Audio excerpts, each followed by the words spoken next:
काय? खाली डोकं वरती पाय.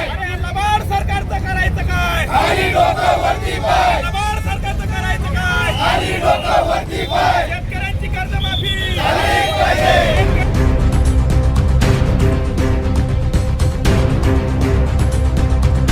जळगाव जिल्ह्यात अतिवृष्टीमुळे शेतकऱ्यांचे भडगाव व पाचोरा तालुक्यात मोठे नुकसान झाले असून शेतकऱ्यांना दिवाळीपूर्वी अनुदान देण्यात यावे या मागणीसाठी महाविकास आघाडीने आज रास्ता रोको आंदोलन केले आहे। पाचोरा व भडगाव तालुक्यात मागील काही दिवसात अचानक अतिवृष्टीमुळे शेतकऱ्यांचे मोठ्या प्रमाणात नुकसान झाले। या शेतकऱ्यांना शासकीय अनुदान काही प्रमाणात जाहीर केले आहे।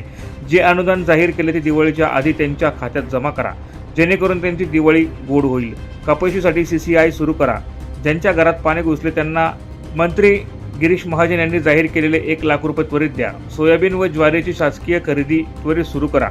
शेतकरी अनुदान घोटाळ्याची चौकशी त्वरित करून ज्यांच्या अनुदान काढले गेले त्यांना त्वरित पैसे द्या। दोषींवर कारवाई झालीच पाहिजे। खरडून गेलेल्या जमिनीची हेक्टरी 5 लाख त्वरित रोख स्वरूपात द्या। विहिरीत गाळ काढण्यासाठी त्वरित 2 लाख द्या। दुधाळ जनावरे यांच्यासाठी 1 लाख द्या। अशा विविध मागण्यांसाठी पाचोऱ्यातील जारगाव चौफुली येथे रास्ता रोको आंदोलन करण्यात आले आहे। यावेळी शासनाच्या विरोधात जोरदार घोषणाबाजी देखील देण्यात आली। यांनी शेतकऱ्यांच्या बाबतीमध्ये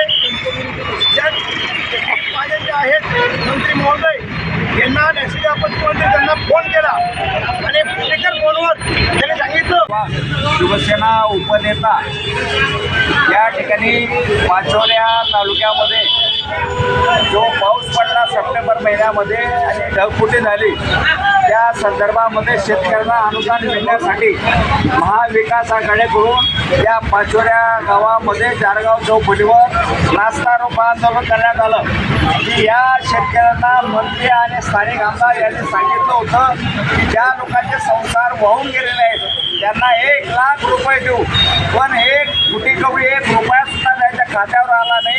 म्हणून हे लबाड सरकारच्या निषेध आणि दिवाळीपूर्वी तुम्ही जे जाहीर केलेलं अनुदान आहे ते जाहीर अनुदान शेतकऱ्यांच्या खात्यावर आलं पाहिजे। हे जर आलं नाही तर याच्यापेक्षा तीव्र आंदोलन महाविकास आघाडीकडून केलं जाईल।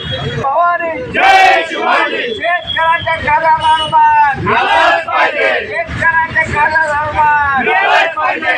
असं कसं देत नाही त्या माध्यमातून या सरकारला सांगू इच्छितो कालच्या तारखेचा एक शिया निघाला, तुम्ही वाचताय का? कालच्या तारखेला एक शिया निघाला, सप्टेंबर महिन्यामध्ये जी अतिवृष्टी झाली याचे पंचनामे आमच्याकडे पाठवा। हे काल शिया निघाला म्हणजे यांच्याकडे अजून पंचनामाचा आकडा नाही। या प्रसंगी शिवसेनेचे उपनेते रावेर लोकसभा संपर्क प्रमुख गुलाब वाघ, शिवसेनेचे उपजिल्हा प्रमुख उद्धव मराठे, ज्येष्ठ शिवसैनिक रमेश बापना, माजी उपजिल्हा प्रमुख अभय पाटील, काँग्रेसचे अविनाश भालेराव, काँग्रेस तालुका अध्यक्ष सचिन सोमवंशी, काँग्रेसचे ज्येष्ठ कार्यकर्ते इस्माईल काहाकर, राष्ट्रवादी काँग्रेसचे ज्येष्ठ कार्यकर्ते व माजी सभापती नितीन तावडे, राष्ट्रवादी काँग्रेस शहराध्यक्ष अझहर खान, युवा सेनेचे उपजिल्हा प्रमुख शशिकांत पाटील, शिवसेनेचे शहर प्रमुख अनिल सावंत, शिवसेना उपजिल्हा संघटक विनोद भाविस्कर, पंचायत समिती सभापती रवींद्र पाटील, माजी उपसभापती अरुण तांबे, प्रेमचंद पाटील, युवा सेना जिल्हा संघटक प्रशांत पाटील, युवा सेना तालुका प्रमुख निखिल भुसारे, शहर प्रमुख मनोज चौधरी, शहर प्रमुख हरीश देवरे, उपशहर प्रमुख खंडू सोनवणे, पप्पू जाधव, भारत पाटील, सर्जेराव पाटील, रतन परदेशी, आनंदा पाटील, पितांबर मिस्त्री, गोकुळसिंग गांगुर्डे, सांडू तडवी, भिकन तडवी, गुलाब पाटील, दिनकर गीते यांच्यासह महाविकास आघाडीचे पदाधिकारी कार्यकर्ते मोठ्या संख्येने उपस्थित होते।